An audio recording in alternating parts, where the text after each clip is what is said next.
Tranche de couple, La vie, le drama et le monde coloré de Guillaume et Max, saison 4.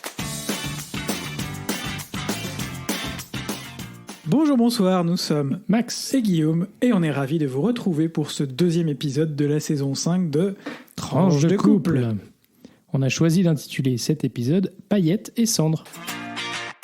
Prophétique ? On vous les juge. Et on en reparle en 30 minutes sur Facebook, Twitter, YouTube, où vous pouvez liker, aimer, retweeter, commenter comme d'habitude. On vous y attend et on se fera une joie de vous y répondre. Merci déjà pour l'aide que vous nous apportez pour être et rester visible.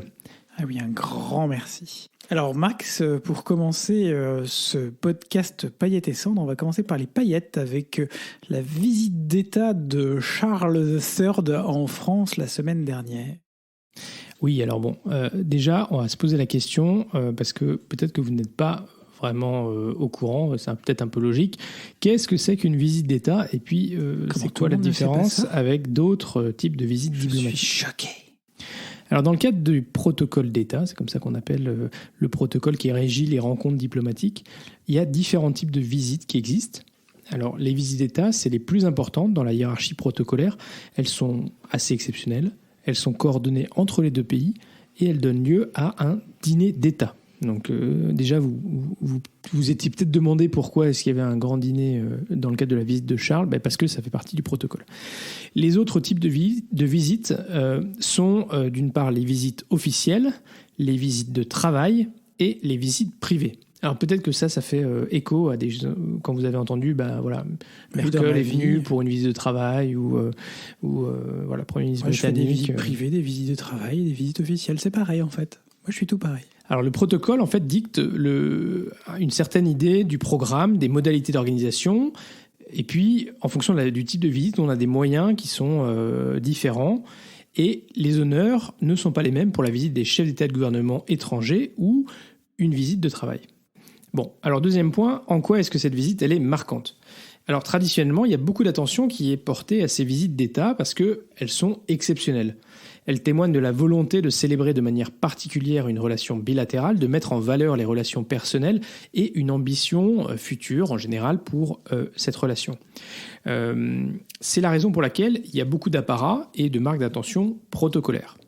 Alors pourquoi est-ce que c'est assez particulier ? Parce que c'est la première visite d'État du roi Charles III, 5 mois après son accession au trône. Il y a 6 mois, il a fait un premier voyage officiel en Allemagne qui s'est bien passé.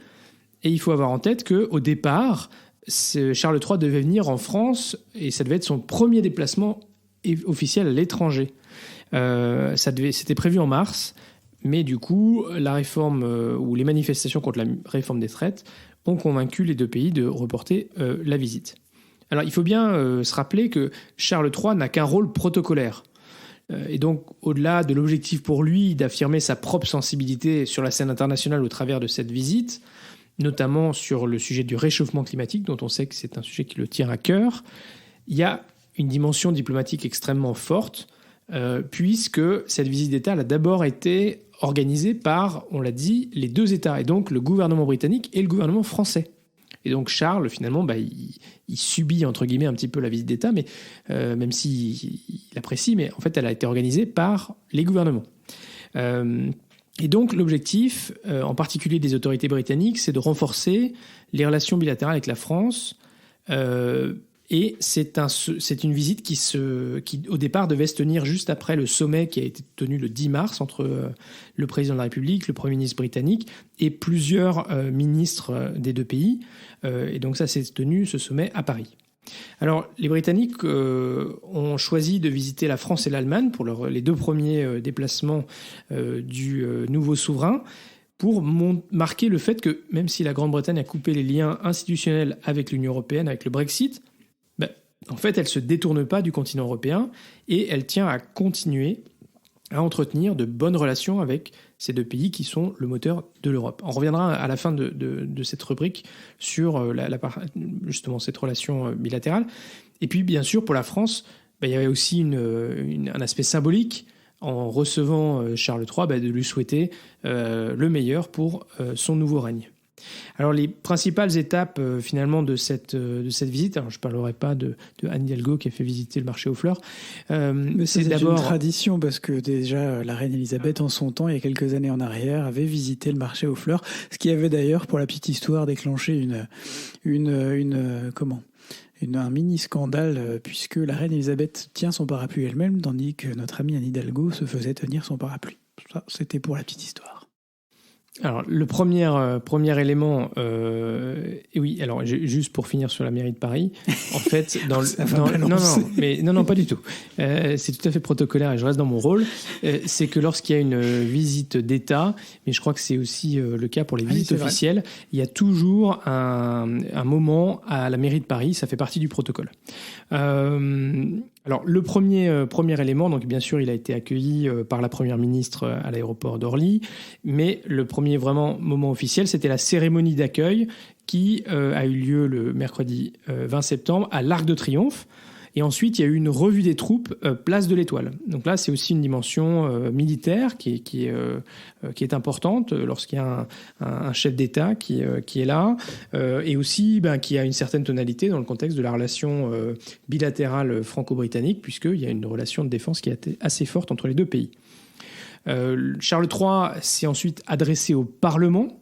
Alors il faut quand même avoir en tête que on revient à cette idée que les visites d'État sont organisées par les gouvernements des deux pays, et comme le roi Charles III n'a qu'un rôle protocolaire, en fait le discours a été relu par le ministère probablement des Affaires étrangères et peut-être par Downing Street, les services du Premier ministre. Et donc dans ce discours, le roi a notamment proposé que la France et le Royaume-Uni s'engagent autour d'une entente pour la durabilité afin de répondre plus efficacement à l'urgence mondiale en matière de climat et de biodiversité. C'est une proposition qui a été remarquée. Quatrième élément, il y a eu le dîner d'État à Versailles avec plus de 160 convives français et britanniques. Les petits plats dans les grands, avec Anne-Sophie Pic au fourneau, et un discours pour un toast à la fois. En dessert. Oui, exactement. Un discours du président de la République et du roi Charles III. Charles III qui s'est exprimé à la fois en français et en anglais. Dernier élément de cette visite, une visite à Bordeaux. Alors, on peut se demander pourquoi Bordeaux. D'abord parce que c'est une ville qu'affectionne particulièrement le roi Charles. Il est déjà allé à Bordeaux quand il était plus jeune, y compris dans des visites officielles. Aussi parce qu'il y a un grand nombre de ressortissants britanniques, à peu près un quart de la population britannique en France, à peu près 39 000, qui habitent à Bordeaux et sa région, et aussi parce qu'il y a une histoire partagée. Il faut savoir qu'une partie de cette région, de l'Aquitaine, était sous la coupe de la couronne britannique entre le XIIe et le XVe siècle, donc il y a une dimension historique. Et enfin, parce qu'il a pu faire des visites en lien avec la lutte contre le changement climatique, qui est un sujet qui l'intéresse beaucoup. Qu'est-ce qu'ils ont tous avec le Bordeaux, ces souverains européens ? C'est pour revenir en Bourgogne, c'est plus sympa la Bourgogne. Oui, mais la Bourgogne, c'était beaucoup plus dans l'intérieur du territoire, donc les Britanniques ne sont jamais allés jusqu'en Bourgogne. C'est pas faux. Bon, alors, pour finir, ça donne quoi pour la relation franco-britannique ? Alors, en fait, depuis le Brexit, il y a 7 ans, en particulier sous l'égide de Boris Johnson et des autres premiers ministres, les relations avec l'Union européenne, de manière générale, ont été exécrables parce que pour le gouvernement britannique, il fallait marquer finalement le succès de son choix de quitter l'Union. Et du coup, ça s'en est ressenti dans les relations bilatérales avec ses voisins, notamment la France, parce que tout était... il y avait beaucoup de choses qui étaient régies par le fait d'avoir un droit commun, le droit communautaire. Et donc, à partir du moment où les Britanniques ne voulaient plus adopter et être régis par le droit communautaire, du coup, il y avait beaucoup de choses qui étaient compliquées. Et puis, ils voulaient prendre leur indépendance sur un certain nombre de choses. Et en fait, quand on est voisin, on est aussi liés. Et d'ailleurs, le gouvernement britannique a quand même toujours quelques problèmes du fait qu'il ne soit plus dans le marché intérieur. Si vous êtes copropriétaire, vous savez ce que c'est. Alors, après avoir tourné la page de Boris Johnson, le Premier ministre qui s'appelle Rishi Sunak, il est en fait dans une phase de retissage progressif de liens avec l'Union européenne et de ses membres. On a vu au printemps un accord entre l'Union européenne et le Royaume-Uni qui s'appelle l'accord de Windsor, qui permettent de résoudre le différend sur la mise en œuvre de l'accord Irlande du Nord-Irlande. Et puis, en septembre, il y a eu un accord qui a été assez important parce que le Royaume-Uni a signé un accord avec l'Union européenne pour rejoindre le programme Horizon de coopération au niveau européen en matière de recherche et d'innovation. C'est un programme que les universités britanniques en particulier apprécient beaucoup. Le fait de ne pas avoir réussi à négocier la participation à ce programme, c'était un grand problème pour tout le secteur scientifique britannique. Sunik a même décidé d'accueillir en 2024 une réunion de la communauté politique européenne. Vous savez, cette initiative dont on vous avait parlé dans la dernière saison, qui est le fait de la présidence française, d'Emmanuel Macron en particulier, pour proposer un cadre de discussion qui soit plus large que l'Union européenne et qui permette d'associer en particulier le Royaume-Uni, puisque le Royaume-Uni n'est plus dans l'Union européenne. Alors, ça ne veut pas dire que le Royaume-Uni est prêt à revenir dans l'Union européenne, hein, même si sa population est en majorité en faveur, en tout cas regrette le choix d'être sorti de l'Union européenne aujourd'hui, 7 ans après. Et ça ne veut pas non plus dire que tout se passe bien et que tout est rose, mais en tout cas, il y a clairement une volonté politique de retisser ces liens. Et depuis le sommet bilatéral de mars, et sous l'impulsion de Rishi Sunak, la relation avec Paris est plus harmonieuse et cette visite d'État va continuer à aider. Elle a d'ailleurs été très bien perçue au Royaume-Uni par notamment la presse britannique. On pourra vous mettre quelques liens d'articles sur nos réseaux. Voilà, alors maintenant Guillaume, tu vas nous parler d'une autre grande échéance qui a eu lieu cette semaine et qui est aussi importante pour nous parce que ça résonne pour nous. Alors Guillaume, tu nous parles de la visite du pape François à Marseille. Alors oui, un autre sujet qui nous tient à cœur, ça va encore être un sujet long. Je suis désolé, aujourd'hui on a beaucoup préparé notre podcast.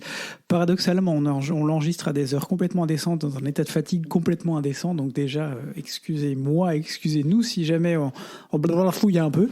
Mais sur ce deuxième sujet, qui sera un sujet un peu Union européenne, mais pas que, vous allez le voir, je vais vous parler de la venue du pape François à Marseille. Une visite symbolique par un pape symbolique, et dans une ville symbolique. Alors, pas question de couvrir tellement la partie diplomatique, cette fois-ci, de la visite de François, déjà parce qu'on vous en a déjà parlé, de l'outil de soft power qu'est la diplomatie vaticane, même si elle perd quelques plumes depuis quelques années, dans l'épisode 14 de notre saison 2, si jamais vous voulez y revenir. Ah ouais, c'est le moment. Moi je fais des références maintenant, nous avons un podcast qui se professionnalise, n'est-ce pas? Donc, je suis précis. Mais on va vous en parler surtout parce que le pape l'a répété à maintes reprises, bien qu'il y ait eu un entretien avec Emmanuel Macron et que ce dernier ait assisté à la messe au stade Vélodrome, enfin même 2 entretiens, mais enfin bref, c'est de la technique. Il ne s'agit pas d'une visite officielle en France, mais bien d'une visite pastorale à Marseille, dans le cadre des rencontres méditerranéennes. C'est Marseille qui se situe quand même en France. Si jamais on avait Marseille qui se situe en France, mais de fait, dans la catégorie dont tu parlais juste avant des types de visites, il ne s'agit pas d'une visite officielle. Exactement. C'est cohérent par rapport à la politique d'ailleurs, avec des gros guillemets, de François en matière de visite officielle. Il privilégie les périphéries, les États qui ont été longtemps négligés, avec parfois de toutes petites communautés catholiques. Il était par exemple, il y a à peu près un mois, en Mongolie, où on dénombre autour de 2000 catholiques officiellement. Alors déjà, un peu de contexte, c'est quoi les rencontres méditerranéennes ?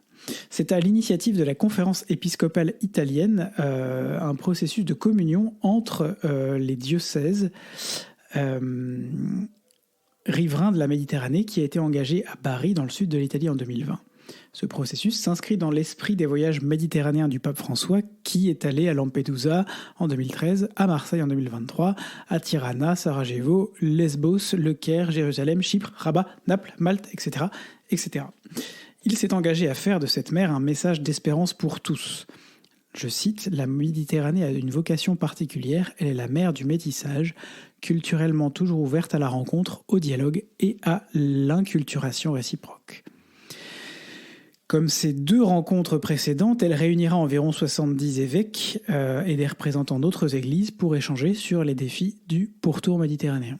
Elle a réuni du coup. Tu as si bien préparé ton podcast que du coup tu t'es appuyé sur des choses. Elle a... Pardon.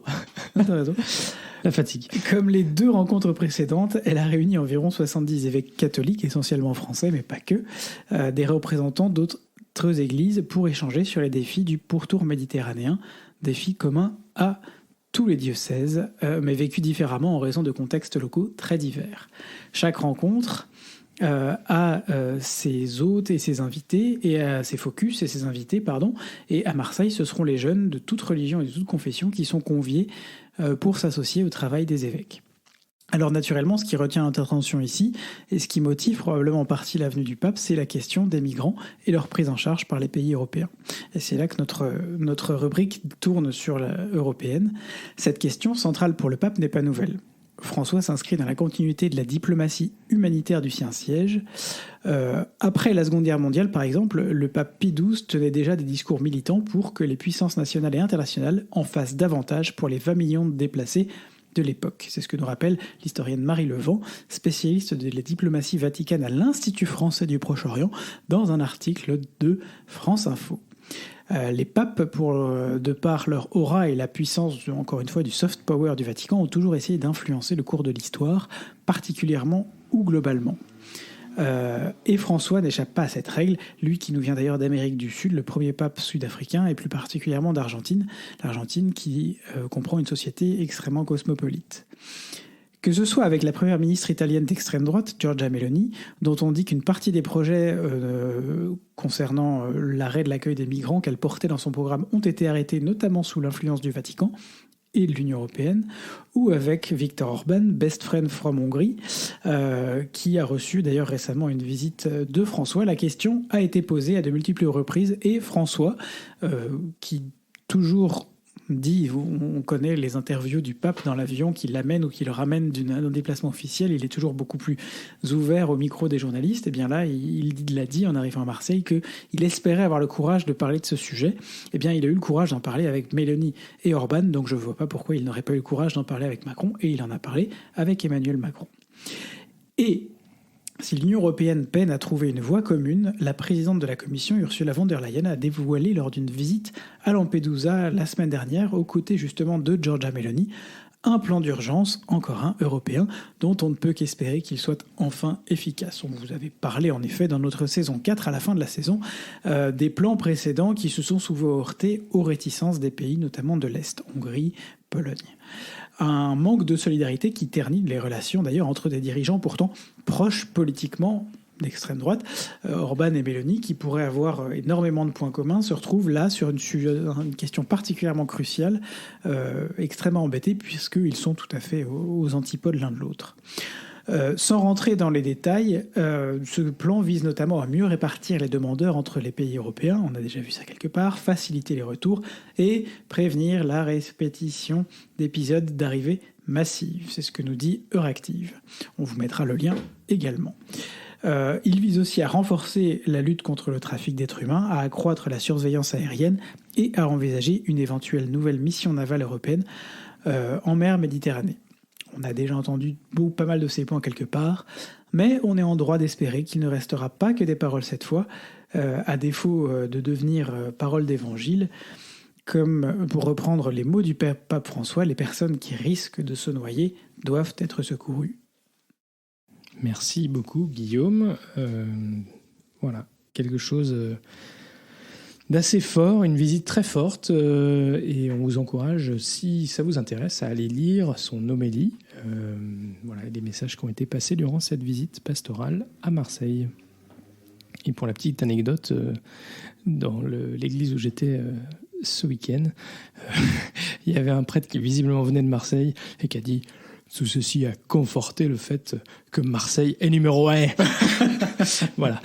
Il faut dire que Monseigneur Aveline, le cardinal de Marseille, pendant son remerciement au pape François pendant la messe hier, on a fait des caisses sur Marseille. Mais c'était très bien tourné, c'était très bien amené, c'était une très belle messe d'ailleurs.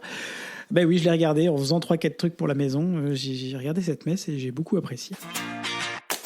C'était le côté cendre et humilité du pape. On va passer à un autre côté cendre, puisque, bah oui, je suis désolé, d'une cendre à l'autre. On parle ici d'un avion qui s'est crashé, tout simplement. Bah oui, alors en fait, d'habitude, vous savez qu'on a toujours un petit point belgitude où on essaie de vous faire sourire en vous parlant de la Belgique. Je précise, qu'il n'y a pas eu de victime, quand même, pour dire qu'on n'est quand même pas dans le mauvais goût total, il n'y a pas eu de victime. Mais tu disais... Donc, je disais que d'habitude, on vous fait toujours une petite rubrique belgitude où on vous parle du côté un petit peu, comment on dit, rocambolesque parfois de la vie en Belgique. Et aujourd'hui, on n'a pas résisté à l'idée de vous faire une rubrique américanitude qui s'appelle vous avez pas vu mon F-35 ? Rappelle-moi combien ça coûte un F-35 ? Oh, plusieurs millions. Plusieurs centaines de millions, non ? Ouais, tu vas chercher ça et puis tu me diras. Alors, donc, c'est les États-Unis que nous voulions cette semaine vous faire sourire. La semaine dernière, l'armée de l'air américaine a émis un avis de recherche à la population pour retrouver un F-35 dont le pilote avait perdu le contrôle et s'était éjecté en Caroline du Sud. En moyenne, 160 millions d'euros quand même. Ouais, ça coûte cher. C'est un peu plus que la baguette. C'est con quand même. Alors, ça peut paraître tout à fait dingue. Oui, parce que du coup, je connais pas le prix d'une F-35, mais je connais le prix d'une baguette. Chacun ses problèmes, j'ai envie de dire. Donc, ça peut paraître tout à fait dingue, mais c'est donc une situation bien réelle. Et l'affaire a été révélée pour la première fois en public lorsqu'un opérateur des services de secours en Caroline du Sud a reçu un appel du pilote qui venait de s'éjecter pour les prévenir que son avion s'était écrasé et qu'il pouvait y avoir des blessés. On vous confirme que la personne qui a pris l'appel a d'abord cru à une mauvaise blague. Alors, en fait, l'avion a continué à voler à un moment à basse altitude, et comme il est furtif, c'est sa grande caractéristique, et qu'il volait à basse altitude, l'armée américaine n'a pas pu le suivre, et donc n'a pas su en définitive où il s'était crashé. Ce qui paraît quand même assez fou pour un truc qui coûte combien ? 160 millions. 160 millions de dollars. Alors après une vaste opération de recherche dans les airs et au sol, et leur campagne bien sûr de demande d'informations auprès de je sais pas, des touristes qui passaient là ou des habitants, la base de Charleston et les autorités locales ont localisé les débris dans un champ situé à environ 150 km de la base. Distance qu'il parcourt en 5 minutes environ, ça fait rêver pour les week-ends. Et voilà, donc si c'est un avion qui est extrêmement cher, il faut savoir qu'il connaît aussi beaucoup de problèmes techniques et il y a un coût de maintenance qui est extrêmement élevé, ce qui fait qu'on a aussi une disponibilité de l'appareil qui est très faible, enfin 50%. Pour un truc qui coûte la peau des fesses. Voilà, mais néanmoins, les Américains ont prévu d'augmenter encore jusqu'à près de 2000 appareils, donc ils vont payer encore bien cher. Oui, puis il nous est arrivé de faire des appareils qui coûtaient très cher aussi et qui ont mis du temps à être opérationnels chez nous aussi. Qui sont formidables. Formidable. Alors on passe à la rubrique Vite Coupe, Guillaume. Ah, nous c'était paillettes ce week-end, clairement. Strass et paillettes, enfin surtout le week-end dernier. Strat et paillettes, oui pardon, le week-end dernier. Oh, je suis fatigué. Strass et paillettes, le week-end dernier, on a fait, vous savez, on a repris notre petite, de faire un week-end à Paris 1 ou 2 fois par an et puis de faire plein d'activités à Paris. On l'avait fait au mois de juin, on avait vu plein d'amis. Et bien cette fois-ci, on a fait un week-end où on a profité de la famille. Et puis on a aussi quand même fait 2 chouettes sorties culturelles, une sortie complètement paillettes avec Drag Race. Oui. On a été voir le show de la saison 2 de Drag Race. Il faut savoir que après que la finale a été diffusée, comme ils l'ont fait lors de la première saison, l'ensemble des candidates donc des drag candidates de la saison, plus Nikki, font un show en tournée dans toute la France. Et donc là, ils étaient encore à Paris. Ils ont tourné, je crois, 2 semaines à Paris. Et il y aura des dates supplémentaires en plus parce que ça a vraiment super bien marché. Et donc c'était au Casino Royal. Et donc on a été voir une soirée Drag Race. C'était vraiment très très chouette. Et donc en gros, chaque reine a pu faire un moment de lip-sync et de chant. D'ailleurs, il y a une partie des chants qui étaient chantés et pas seulement lip-syncés. Voilà, dans chacun dans son univers. Et c'était une soirée très très sympa qu'on a pu d'ailleurs partager avec ta maman, Cécile. On vous embrasse. Eh oui, elle a vu l'ambiance Drag Race. Elle n'avait pas regardé la saison, et elle va regarder maintenant la saison. Enfin, elle a dit qu'elle le ferait cet hiver, mais... voilà, on a passé vraiment une chouette soirée. Et puis voilà, on a nos chouchous aussi, on va pas se mentir. Sarah Peach, Sarah Forever. Kiona était pas mal. Kiona celle était qui a chouette gagné. aussi. Quand même, faut reconnaître. Ouais, mais voilà, on a quand même passé. C'était une chouette ambiance et puis c'était une bonne soirée. Ah, il y avait de la gaieté dans cette soirée. Il y avait de la gaieté, oui. Alors deuxième élément de ce week-end extraordinaire, c'est Guillaume qui l'a organisé, parce que c'est moi qui je vais le dire, c'est moi qui étais à l'origine de cette idée d'aller voir la soirée cabaret Drag Race. Voilà. Alors moi j'étais à l'origine de l'idée d'aller voir l'exposition Harry Potter à la porte de Versailles. Voilà, chacun son kiff. Hein. Moi je veux dire, je juge pas. Hein.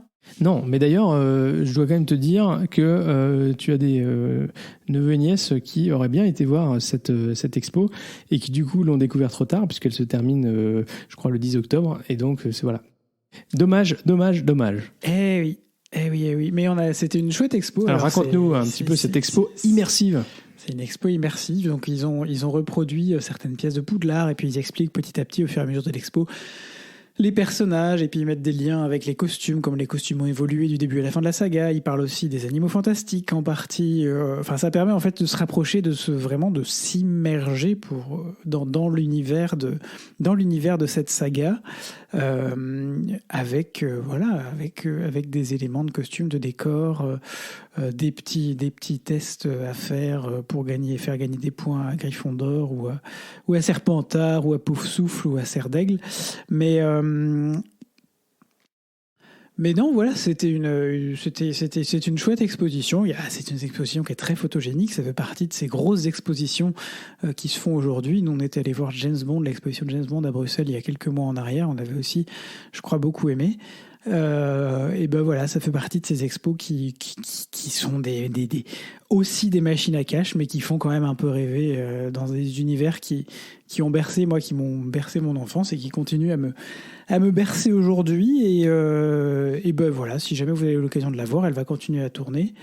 Je vous encourage à aller la voir, et je pense que la prochaine étape, ce sera, d'ailleurs, je crois qu'on a un week-end à Lyon prévu, un de ces jours max, ce sera d'aller voir les studios de tournage Harry Potter Warner Bros à Londres. Ah oui, ce que tu disais à Lyon, alors je comprenais pas, mais voilà. Donc je me fais déjà l'idée sur le programme. Mais c'est pour ça qu'il faut qu'on y aille au moins 3 jours. Magnifique. Très bien. Et sinon, voilà, on a déjà pas mal. Le podcast est déjà bien avancé, donc on va pas vous raconter le reste de notre vie, mais qui quand même continue d'être plutôt bien chargé. Alors si on peut vous raconter le reste de notre vie, hein, parce que finalement c'est quoi le reste de notre vie ? On est coloc encore pendant 3 semaines, je crois, un truc comme ça, c'est ça ? On se croise une fois de temps en temps. Vous savez, le rythme qu'on avait dit avant le Covid, on n'en peut plus, on reprendra plus jamais ça. Et voilà, ça y est, c'est reparti, comme en 40. Terrible. Donc là, il est 22h30, on est dimanche soir.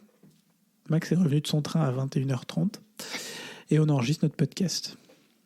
C'est formidable. Et moi, j'ai fait du rangement à la maison ce week-end. C'est tout nickel, tout propre. Oui, je suis très content. Non, mais ça fait du bien. Il faut faire un peu d'auto-congratulation de temps en temps. Merci Guillaume. Merci, moi, personnellement, à titre personnel, ça me soulage que certaines choses soient faites. Bon, je suis désolé, du coup, ça aurait été un peu cendre la fin de cette rubrique tranche de couple cette fois-ci, mais promis, on fera mieux dans la prochaine. Un peu cendre ? Bah oui, c'est un peu portion congrue, quoi. On a fait une courte rubrique tranche de couple. Ah, oui. Oui, mais en même temps, Harry Potter, il y a quand même beaucoup de cendre. Hein. Ça va, oui. Je ne permets pas. Oh, quand même. Je veux dire que quand même... bon. Non, mais tranche de couple. Oui, c'est chouette la vie de couple. Voilà. Bisous, bonne soirée, au revoir. Bisous.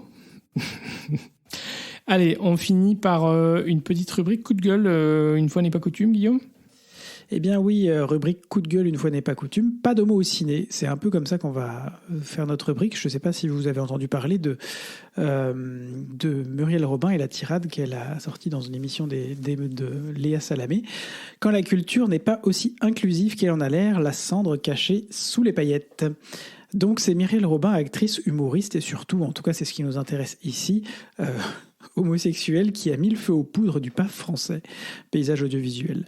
J'ose espérer que la mise au point... PAF français, en fait, paysage français, c'est un peu répétitif. Ouais, pardon, du PAF.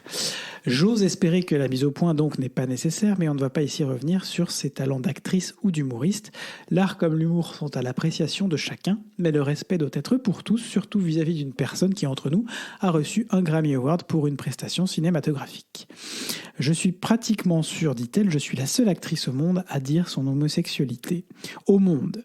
Jodie Foster, elle, s'est tue pendant 30 ans, elle s'est cachée et d'ailleurs le jour où elle a fait son coming out, elle a dit « Et tant pis maintenant si les films ne sortent plus dans 3000 salles, je vais pouvoir vivre mon amour au grand jour. » Pour en revenir donc à Muriel Robin qui a dit ça, elle a affirmé cela et ça a été confirmé ensuite qu'à sa connaissance, elle est donc la seule actrice au monde, et oui, ouvertement lesbienne. Elle l'a été pendant très longtemps. Certaines actrices en ont parlé tardivement, plutôt en fin de carrière, mais elle l'a fait bien avant tout le monde et considère que cela a probablement eu un impact négatif sur sa carrière. Rappelons en effet que dans un monde pourtant réputé pour sa prétendue ouverture, le monde de la culture, du cinéma, la plupart de celles et surtout de ceux qui prennent des décisions sont ce qu'on appellerait des boomers, des mâles blancs, avec une ouverture et une tolérance assez limitée. Voilà. Elle a estimé qu'elle ne tournait presque plus ou plus au cinéma en raison de son homosexualité, parce qu'elle n'était pas désirable, parce que les gens n'arrivaient pas à s'imaginer qu'une lesbienne puisse tourner dans la place d'une hétéro, alors que pendant des années et des années, on a fait tourner des hétéros pour des rôles d'homo. Je veux dire, ça n'a posé de problème à personne. Bon, faut dire que les homos qui tournaient étaient en plus bien tournés, genre un peu caricaturaux. Hein, non, même. Pas du tout, c'est pas le genre. C'était bon, pas le genre. Je crois même qu'elle a utilisé un autre mot que le mot désirable, même. Oui, mais je ne l'utiliserai pas ici. D'accord. Elle a dit pénétrable. Elle a dit pénétrable. Voilà, c'est ça. Chacun l'interprétera comme il veut. Et donc, elle affirme aussi que les acteurs, en général, préfèrent cacher leur orientation sexuelle pour pouvoir continuer à travailler. Le réalisateur Pierre Salvadori, dans un article du Huffington Post, pointe le problème et d'autres voix se sont par ailleurs élevées suite à cette prise de parole. Certains acteurs et actrices préfèrent cacher leur orientation sexuelle plutôt que de se voir privés de la possibilité d'accéder à ces rôles, sachant que les 3/4 des récits ont des protagonistes hétéros, dont les miens d'ailleurs. En gros, si vous êtes homo, vous ne pouvez pas jouer dans des rôles, vous ne pouvez jouer que des rôles d'homo, ce qui par ailleurs pointe un autre problème qui est celui de la représentativité des personnes LGBTQIA+, dans le PAF et le cinéma français. On ne parlera ici même pas de l'opéra, mort de rire, parce que ce serait une longue histoire. Peut-être qu'un jour on y reviendra, mais c'est pas forcément mieux au niveau de ce qu'on voit en termes de diversité. En bref, si certaines voix un peu débiles sur les réseaux sociaux ont préféré attaquer Muriel Robin sur ses talents d'actrice, pas mal d'autres se sont donc élevés pour dénoncer l'omerta qui existe dans le domaine du cinéma.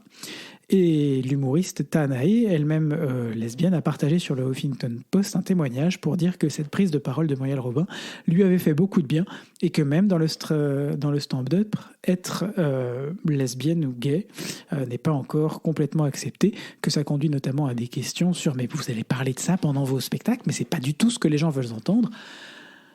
Et que c'est un peu fatigant parce que finalement, ce que les gens veulent entendre dans un stand-up, c'est la vie aussi des humoristes, et ce qui permet aux humoristes, je pense à Muriel Robin et à Tanae de trouver d'être authentique et de parler de choses qui touchent aussi le public, même si c'est leur sexualité. Les gars, mesdames, messieurs, il faut sortir un peu de vos stéréotypes. Beaucoup de travail donc encore à faire, on espère que cela va avancer, mais on dira surtout merci à Muriel Robin d'avoir mis ce sujet sur la table et on espère pouvoir vous en parler dans quelques temps positivement avec des améliorations. Oui, exactement. Et puis, moi, je rétorquerai à ceux qui disent que c'est pas des sujets qui font vendre de parler de son homosexualité. Moi, écoute, quand je vais écouter un comédien hétéro qui me raconte les déboires de sa vie de couple hétéro, ben en fait, je peux quand même rire. Donc, je vois pourquoi ça marchera pas dans l'autre sens. Absolument.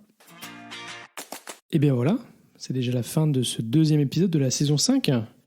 Si vous êtes arrivé au bout, bravo et merci. On est très heureux de vous compter parmi nos auditeurs. Si ce podcast vous plaît, faites-le découvrir autour de vous et n'hésitez pas à mettre une note ou un commentaire sur Apple Podcasts, Spotify, YouTube, Facebook, Twitter, blablabla. Et surtout, partagez. Partagez. Alors ce podcast reste diffusé le lundi tous les 15 jours. Le dimanche soir, pas depuis le début de la saison. Et alors d'ici au prochain épisode, portez-vous bien, gros bisous et à très vite pour de nouvelles tranches pleines de vie.